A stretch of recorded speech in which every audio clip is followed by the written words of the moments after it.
This program provides education, not advice. See the truthayf.com disclosure page for details. This is where technology, innovation, and personal finance come together. This is the truth about your future with Rick Edelman. Brought to you by Global X ETFs, dedicated to providing investors with unexplored intelligent solutions. It's Monday, January 23rd. Tomorrow, at noon Eastern Time, I'm presenting a 90-minute webinar for the Museum of American Finance and the New York Public Library. The webinar's on Financial Planning in the Age of Longevity. The webinar's open to the public, and you can register for free at thetruthayf.com/MOAF. That's for the Museum of American Finance. And the timing of this webinar is perfect because 63% of Americans say that inflation pushed them off track financially. Give me the brandy! 59% are living paycheck to paycheck. 60% say they can't pay an unexpected expense of $500. What's the matter with me? 54% have reduced the amount that they're putting into their retirement accounts because of inflation. What are you doing? And 43% say they've withdrawn money from their retirement accounts to pay their bills. No rational person would do as you have done. Explain yourself. And you do have an explanation for this pressure that the economic environment has placed us under in 2022 because inflation was near double digits, 8.7% Social Security increases based on the rate of inflation. And we know that the stock market had a terrible year. The bond market had a terrible year. Crypto had a terrible year. So between the fact that your expenses were radically rising at the very moment that your assets were fundamentally falling, we're now discovering ourselves with layoff after layoff after layoff. It's about over 200,000 people have been laid off from Silicon Valley alone. Wall Street investment banks and brokerage firms are announcing massive layoffs. It's really rather astonishing, leading to the fundamental question, not whether we're going to have a recession, but when will it start? Has it already? And frankly, how long will it last? How bad will it be? Because of everything going on in the economic environment all around us, retail investors have been piling into cash. In the last year, $155 billion was added into money market funds.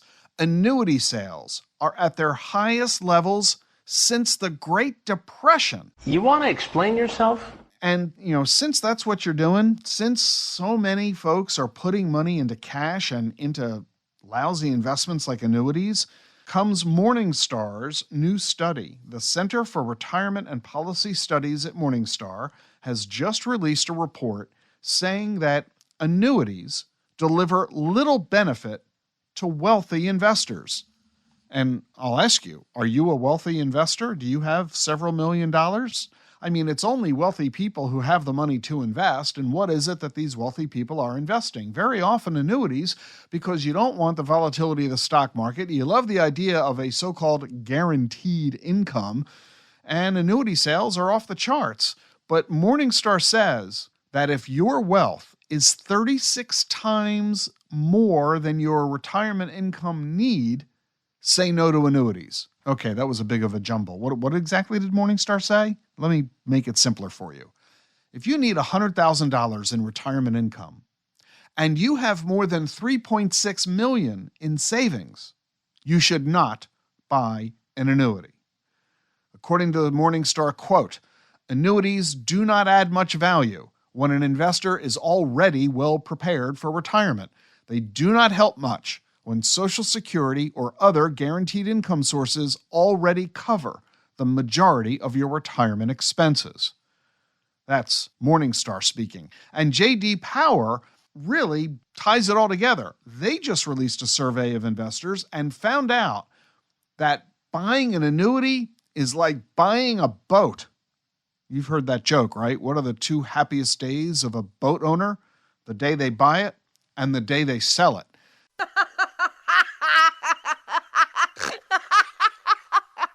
And that's what J.D. Power just found out in this survey of investor satisfaction. Investors' satisfaction with annuities begins falling as soon as they buy the product. So your happiest day is buying it, and from then on, you will be increasingly unhappy. You'll be unhappy about the fees. You'll be unhappy about the lack of liquidity. You'll be unhappy about the taxes. You'll be unhappy about the low return. You'll be unhappy about the low income. Really think twice if you're going to be buying an annuity. Let me switch subjects here. We're all trying to figure out what's going on in the world of stock prices. Stock prices have fallen and are likely to stay down for a while. No, that's not me saying that. That's the Hemline index. This index, which has been around for more than 100 years, says that the length of women's skirts rise and fall with stock prices. Skirts get shorter in good economic times. They get longer in bad economic times. Back in the 1920s, remember the Roaring 20s? And in the 1960s, remember the Nifty 50? Skirts were really short. Then in the 1930s, the Great Depression, skirts went really long. Today, where are hemlines? Down around the ankle. Givenchy, Prada, and others are all selling elongated skirts. The Hemline Index says the stock market stinks. You can decide for yourself if there's any legitimacy to that. Oh, and with the money that you've got, okay, you don't want to invest it in the stock market. You're piling into cash and annuities and whatnot. What about at the end of your life? What then is going to happen to your money? In a recent survey, 41% of investors who have $1 million or more do not have a wealth transfer plan. You haven't decided what you're going to do with the money. You haven't said who's going to get it. You haven't signed a will. You haven't obtained a trust. 46% refuse to discuss money with their family. 70% say that they don't think their kids will put the money to good use. And 49% are worried about making their heirs feel entitled. 64% are concerned about giving the money away fairly. Look, whether you like it or not, the day's going to come where they're going to get your money. And if you don't spell out how and when and to who, you're creating a lot of problems for your heirs. Make sure that you pay attention to the need for estate planning. And one final story that I need to share with you today, a bit of a personal note. First of all, I want to say thank you to everybody who took the time to drop me an email after I made the comments last week of Jean's rush to the hospital. Thank you so much for the well-wishing. It has meant the world to Jean and me. She's doing so much better. She's home after 5 days in the pulmonary care unit. She's able to breathe again. Her bronchitis is under control. She's fast recovering. And we're just very, very grateful for all of that and all the folks at Fairfax Inova for the fabulous care that Jean received. But I do have to share with you a story because I almost ended up in the hospital. No, not because I was ill or sick or injured, but because Jean was going to kill me. Let me tell you what happened. We got to the hospital on Thursday, and it was around 12:30 by the time I got there. And what I immediately discovered, Jean arrived by ambulance ahead of me. I followed and went to the emergency room parking lot, which was totally full.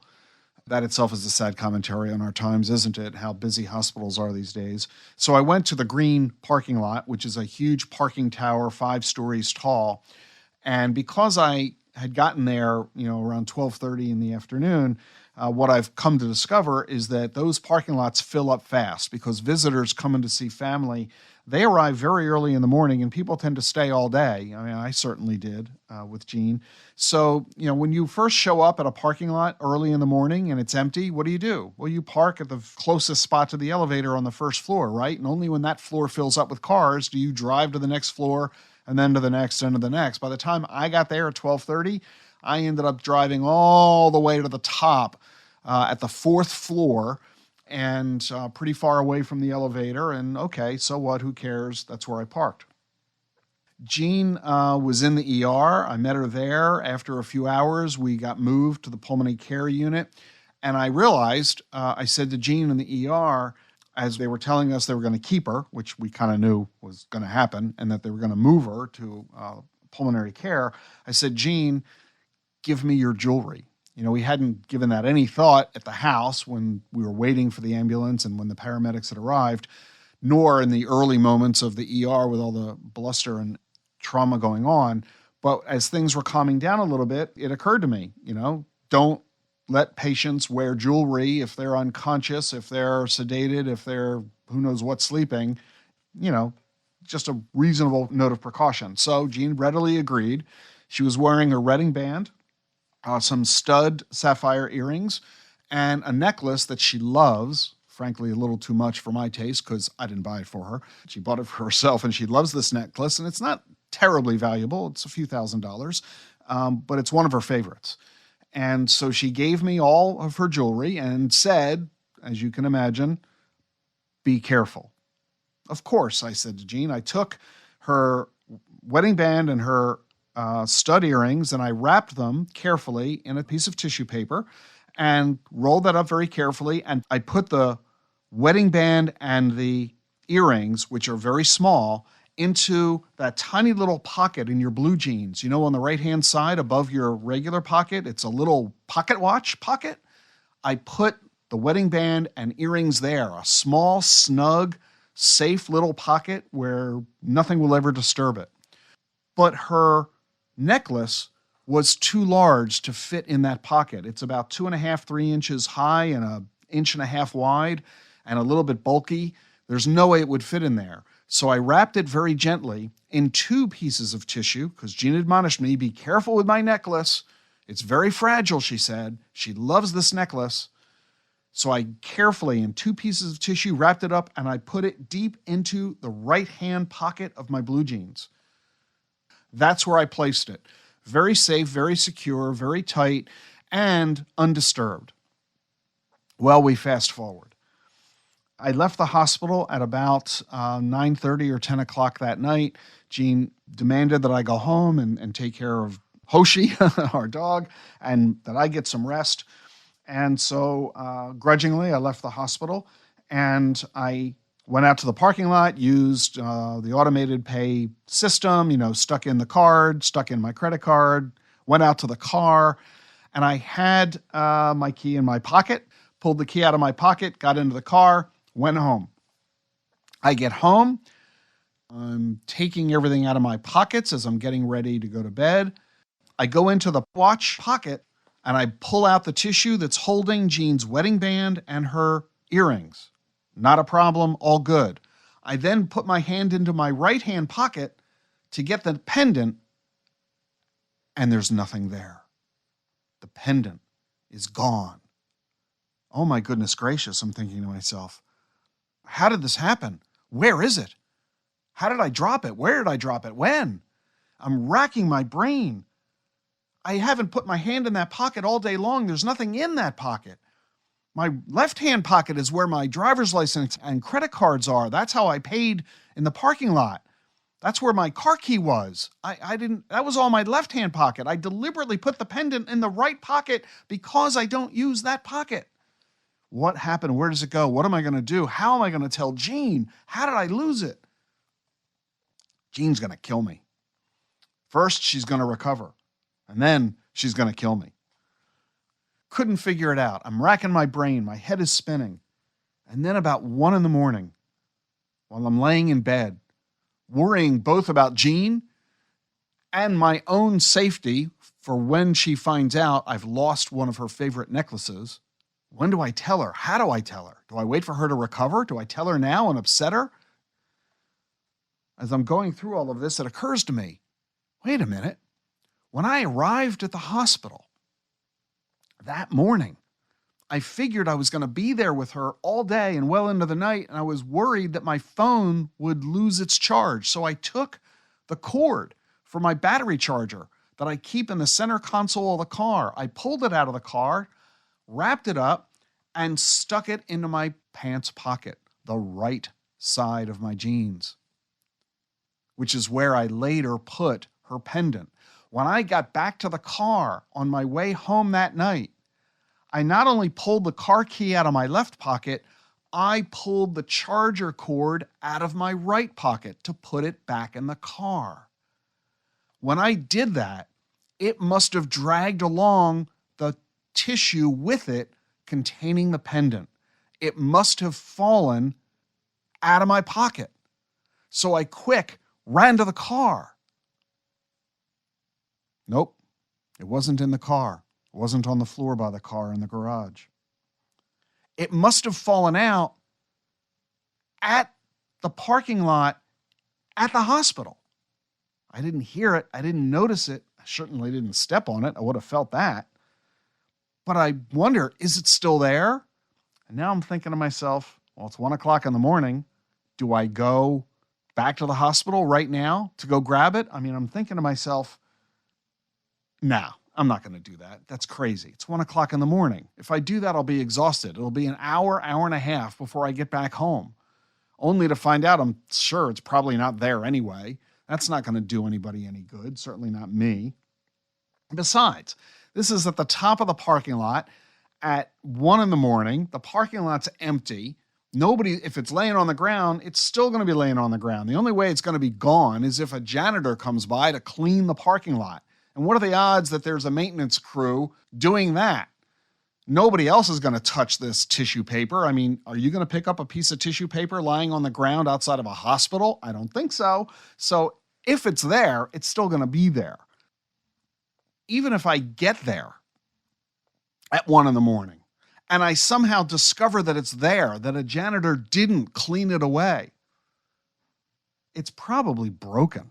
Jean said it was really fragile. If it really did fall out of my pocket, it has fallen to the ground and probably broken too.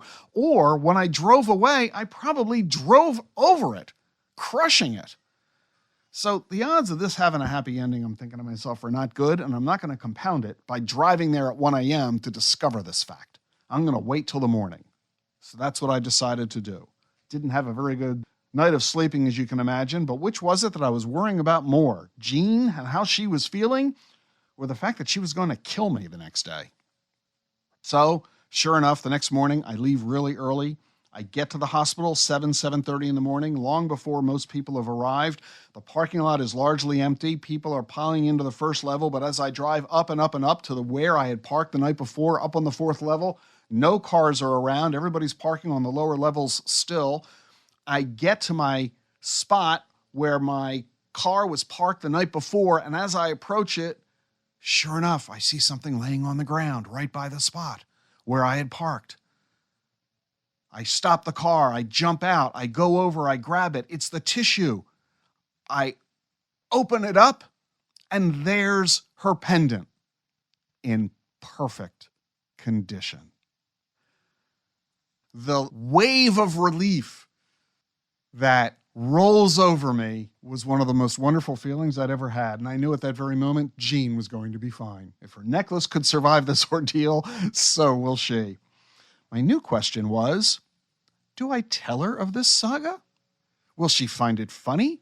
Or will she be furious at my laziness and thoughtlessness of failing to carefully protect her most favorite necklace? Well, I decided to share the story with her after several hours, and I prefaced it by saying, Jean, I'm going to tell you a story, and I want you to know it has a happy ending.